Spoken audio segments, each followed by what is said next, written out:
Bien, estamos de vuelta aquí en Edición Nocturna. Estamos conversando sobre el significado de la Semana Mayor, la Semana Santa, con un pastor de la Iglesia Bautista Fundamental y un sacerdote católico. ¿Y qué tan diferente puede ser la visión de la Semana Santa y la forma de celebrarla entre las iglesias?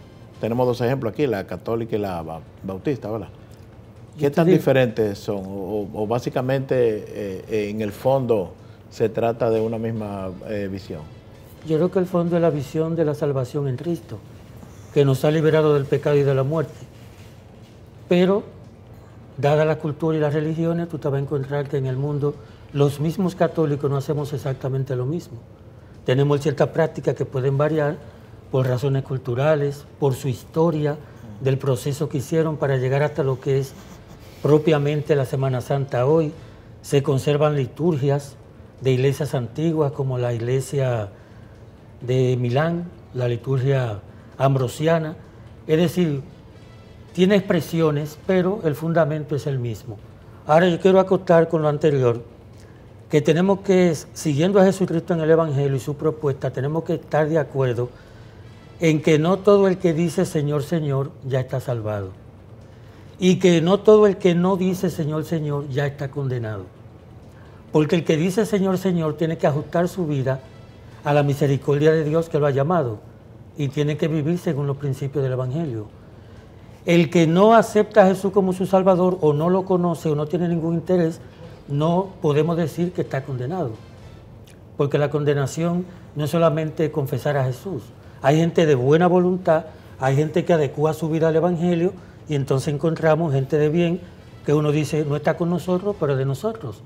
Los mismos discípulos, cuando Jesús estaba con ellos y lo mandó a predicar, vino y le dijeron, ahí andan unos predicando sin nosotros. ¿Qué hacemos? Digo, déjenlo, el que no está contra nosotros, está con nosotros. Y en Mateo 25:31, que se entiende como el sentido del juicio final, dice Jesús, vengan vestidos de mi Padre, compartan mi reino, porque estuve enfermo, estuve preso, tuve hambre. Los que se salvaron le preguntaron, ¿y cuándo? Cuando lo hicieron con uno de estos. Y los que no se salvaron, ¿y cuándo lo dejamos de hacer? Cuando no lo hicieron con uno de estos. Es decir, que la práctica cristiana tiene que ver con la salvación y Santiago lo acentuó en su carta. La carta de Santiago está basada en la fe y en la obra, porque el Antiguo Testamento estaba más basado en la fe y en la práctica de la ley. Ahora, entonces ellos ponen la fe a la ley. Y Santiago dice, muéstrame tu fe sin obra, que yo te voy a mostrar mi fe por mis obras. Si es el mismo Dios Sí. para todas las denominaciones cristianas, ¿por qué se le adora de manera diferente? Yo creo que hay una adoración prácticamente común, que es aceptarlo a Él como el Creador. Y esa es la parte más importante, que nosotros podamos ver a nuestro Dios como el único Dios real. Los musulmanes, como sabes, que eran originalmente con mucha influencia cristiana, porque el Corán tiene mucha influencia cristiana y Mahoma fue cristianizado. Son los que le han cambiado el nombre a Dios y han creado otro libro para buscar la manera de ellos crear un Dios más o menos de acuerdo a cómo Mahoma lo concibió. Pero los que tienen la creencia judeo-cristiana, estamos hablando desde cuando Dios se reveló, desde Adán, desde Noé, desde Abraham y todo lo que sucedió, todos sus descendientes, hasta nuestro Señor Jesucristo y hasta el tiempo de hoy, visualizamos a Dios igual. O sea, no hay diferencia entre protestantes y católicos con respecto a quién es Dios, ni quién es el Señor Jesucristo, ni quién es el Espíritu Santo. Tenemos una creencia muy fuerte acerca de la Divina Trinidad. Dentro de los protestantes, pues sí hay grupos que no aceptan la Divina Trinidad. Pero en el sentido de creer quién es Dios es igual. Y como Héctor preguntaba también con respecto a la celebración de la Semana Santa, antes que hubiese esa división entre católicos y protestantes, cuando la iglesia tenía, como ya le dije, la historia, diferentes patriarcas que estaban en diferentes lugares, lo que se tenía en común era que la Semana Santa comenzaba con el domingo, cuando nuestro Señor Jesucristo entra triunfante. El lunes aparecen los evangelios cuando Él limpió el templo El martes, cuando él anuncia a los discípulos que se va a morir. El miércoles, cuando él anuncia que Judas le va a negar y que Pedro le va a negar y que Judas lo va a traicionar. Luego el viernes, el jueves, cuando tuvieron la cena. Y ya los eventos del viernes es la crucifixión, sábado el descanso, siguiendo la tradición judía, y el domingo lo que es la resurrección. Entonces, esos elementos son muy comunes para todo el que ha seguido todas las religiones. Sí, para todo el que ha seguido las orientaciones de Cristo. Pero Dios ordenó a Abraham que sacrificara a su prole, ¿no? ¿Cómo se explica eso? Pero lo impidió.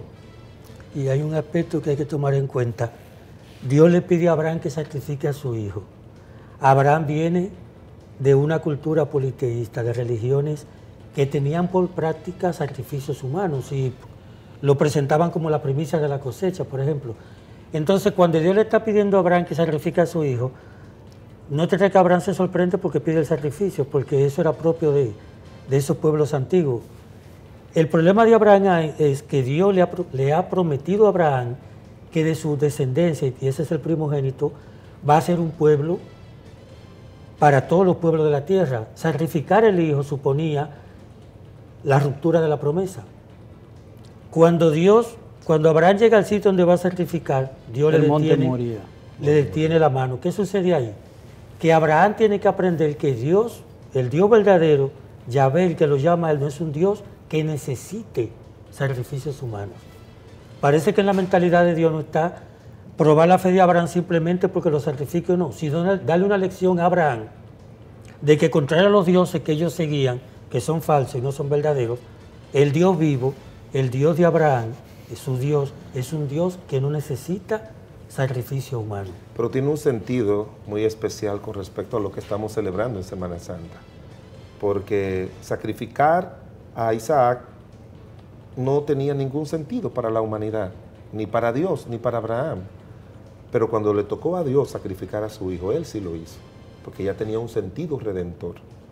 Y por eso dice la Biblia que Dios dio a su hijo unigénito, lo entregó por todos nosotros. Cristo tomó forma humana, se hizo hombre siendo el Dios, y cuando llegó el momento, la razón por la que él vino, su nombre, Jesús, significa que va a salvar al mundo. Entonces, cuando Dios sí lo permitió que Cristo fuera crucificado, y ese momento de angustia, de esa separación, de esa relación tan estrecha entre el Padre y el Hijo, nosotros, por nuestros pecados, es cuando Cristo dice, Padre mío, ¿por qué me has abandonado?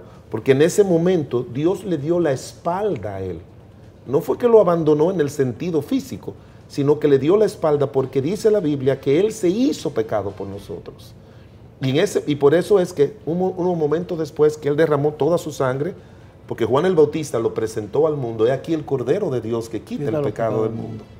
Y en la Pascua judía, Cristo murió exactamente el día de la Pascua judía, que representaba la salida de la nación de Israel de Egipto, con un corderito que cada familia tenía que matar, ponerle el dintel, esa sangre, y cuando pasó el ángel de la muerte, no mató al primogénito.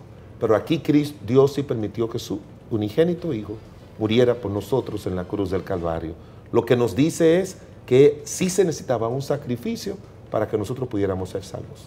Hay veces que la historia del cristianismo parece más mitología que la griega. Tiene mitología. Los primeros capítulos de Génesis son mitológicos. La dimensión histórica de la fe comienza con Abraham, en el capítulo 11. Pero los capítulos anteriores contienen relatos que comparten los pueblos antiguos. Lo que pasa es que desde la fe cristiana, el autor sagrado reflexionó esos datos a partir de Yahvé, no de los dioses, pero el diluvio usted lo encuentra en otras religiones incluso anteriores al cristianismo. Entonces, hasta el capítulo 11, nosotros compartimos los relatos mitológicos de los pueblos primitivos. De hecho, con lo que usted decía, los seres humanos somos todos religiosos. Hasta lo más primitivo, todo ser humano busca una trascendencia fuera de sí y se mira a sí mismo a partir de alguien mayor. Entonces, la búsqueda de los pueblos primitivos, por eso la respetamos, porque eran búsquedas a través de las religiones naturales. Jesús es el que comienza, con Jesús es que con Dios Primero con Yahvé, que se encuentra a Moisés, llama a Moisés, comienza la dimensión de la revelación histórica. Y con Jesús, esa revelación, se hace la plenitud de Dios en la manera en que Dios mismo se encarna en su Hijo. Bien, y es Dios con nosotros. Si me lo permiten, tenemos que hacer una última pausa. Regresamos ya con la parte final del tema de esta noche. Continúen, por favor, con nosotros en Edición Nocturna.